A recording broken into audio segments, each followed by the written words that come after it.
So I have actually two things to tell you, just in the form of introduction. One is that I'm involved with reading a book still being written by a friend of mine who's a scholar of the Old Testament.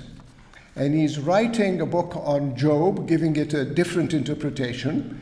And his interpretation is that Job is about economics and more specifically about debt.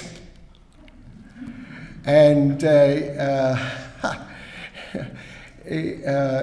very intriguing thing, to be sure.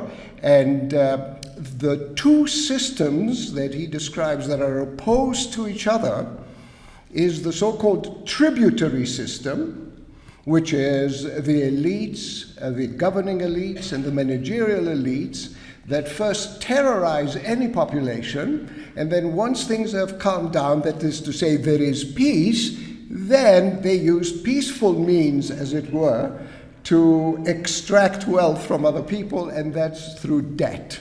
So, after a while, terror is very expensive, not really very useful, so you use very efficient ways of extracting wealth from other people without doing any work whatsoever. So he's brought me in to give the economic side of things, even though I didn't know that about the Old Testament. The second thing I wanted to tell you is that after President Lincoln decided to issue greenbacks, that is to say, to issue money from the government rather than borrowing it from the New York banks at the time, when he went to ask for to borrow money, he was told that, of course, the banks would support him, and they would charge somewhere between 34 and 36% interest. So, in so many ways, he said, well, screw you, and I'm going to issue the money from the government. And this is what the New York Times wrote at the time. And remember, the London Times. The London Times was obviously the newspaper of the empire. We're not talking about just a London local newspaper. It was the newspaper of the empire. And here's what the writer said. If that mischievous financial policy, which has its origin in the North American Republic during the late war in that country, namely issuing government money, should become indurated, very, very British, I looked it up, and it means becoming like stone, right? Become very solid. Right? So in other words, that it becomes something very popular and that people take to it. Should become indurated down to a fixture, then the government will furnish its own money without cost. Listen to this, it will pay off its debts and be without debt.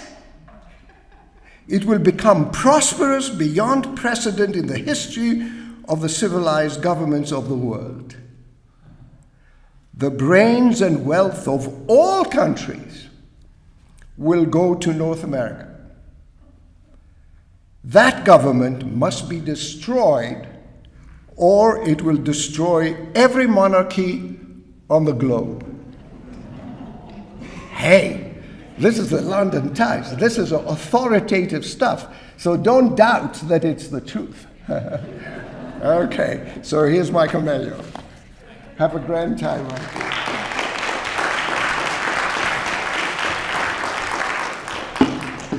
Thank you, Alec.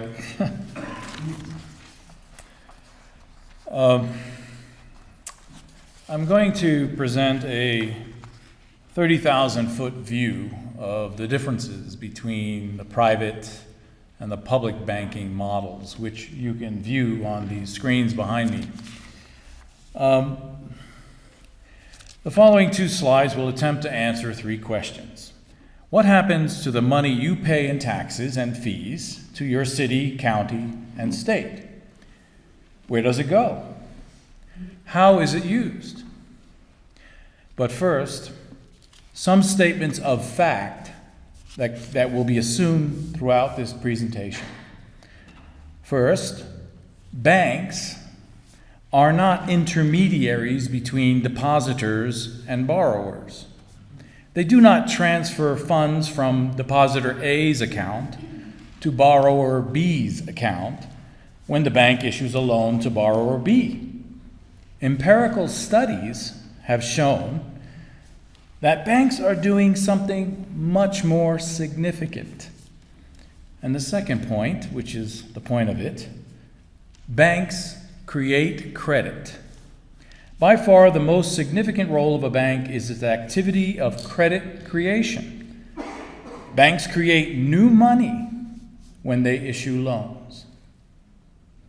That said, there are two general models that define the flow of money when you pay taxes to your governments, local, county, state, and national. These are the private banking model and the public banking model.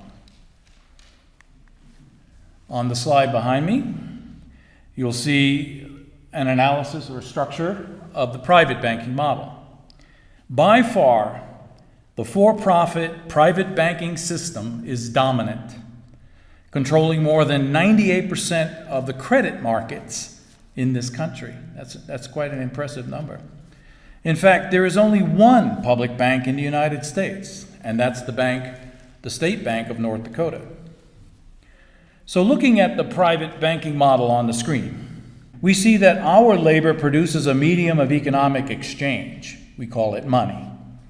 Part of this money is given to our city, county, and state governments in the form of taxes and fees. Our governments then deposit our money in a Wall Street bank. Wall Street then invests and leverages our money as it sees fit. And studies have shown that the big banks lend to big corporations in armaments, in fossil fuels, and in every other monopoly in every sector of the economy. The big banks often engage in high-risk speculative gambling, as we saw in 2008.